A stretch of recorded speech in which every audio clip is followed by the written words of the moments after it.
أعوذ بالله من الشيطان الرجيم. بسم الله الرحمن الرحيم. الذين يحملون العرش ومن حوله يسبحون بحمد ربهم ويؤمنون به ويستغفرون للذين آمنوا ربنا وسعت كل شيء رحمة وعلما فاغفر للذين تابوا واتبعوا سبيلك وقهم عذاب الجحيم. صدق اللہ العظیم. اللہ تعالیٰ فرماتا ہے کہ اے نبی صلی اللہ علیہ وسلم اور آپ کے ساتھیوں، تمہیں کفار مکہ کی باتوں پر رنجیدہ نہیں ہونا چاہیے. سرداران قریش آپ کو کچھ نہیں بگاڑ سکتے. یہ آپ کی دعوت کو اگر جھٹلا رہے ہیں تو اللہ کے ہاں جو مقربین فرشتے ہیں، جو حاملین عرش ہیں، وہ تمہارے ساتھی ہیں.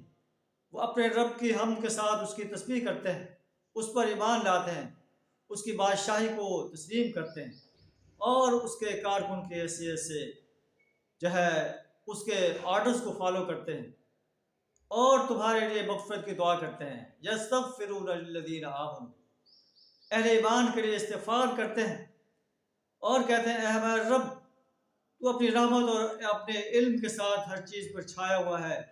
فاغفر للذین تابوا، ان انسانوں کی بخش فرما جو تیری طرف پلٹ آئے ہیں.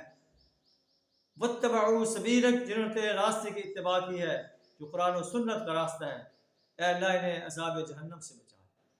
اے اللہ انہیں ایسے باغات میں داخل کر دے جو ہمیشگی کے باغات ہیں جن کا تو نے ان سے وعدہ کیا.